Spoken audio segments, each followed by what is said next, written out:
foarte simplu, care e cea mai bună scuză ca să nu mergi la muncă luni. Iată ce am primit, sunt multe mesaje, o parte le spun acum, o parte mai acolo. Mă învăță și mă las acasă șeful să beau cu ea. Șefa, înțeles, Alina din Timișoara, ce șef ai? Mi-a murit soacra cel mult iubita și din cauza asta nu pot să merg la servici, zice cineva. Castraveți e coli, o altă variantă. Sigur, zici că ai avut inundații exact când ai vrut să ieși din casă. Bun motivul, merge. Tori Silorăștine zice cel mai bun motiv, am visat că sunt printre cei 10 din topul milionarilor. Doris, nu știu ce să zic, eu nu cred că trezești. Ionuț din Arad, zici că-ți naște soția. Eu aș întreba de câte ori zici asta.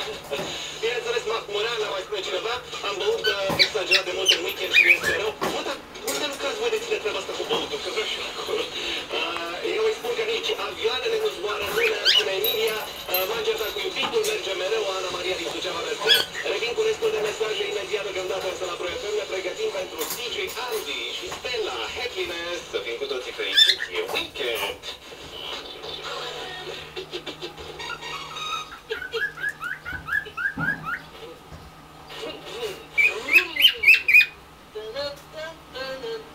Îți dorești o mașină complet echipată?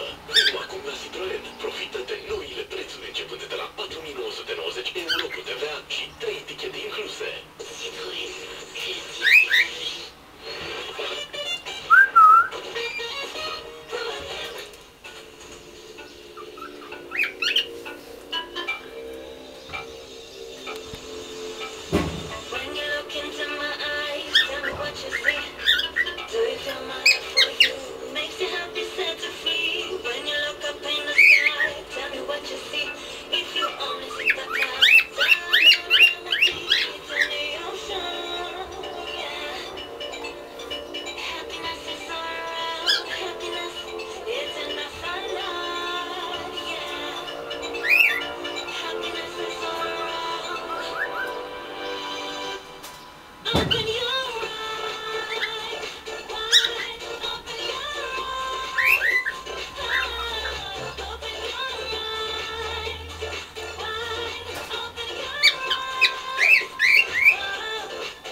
Da, dacă le dai așa în timpul lui, nu.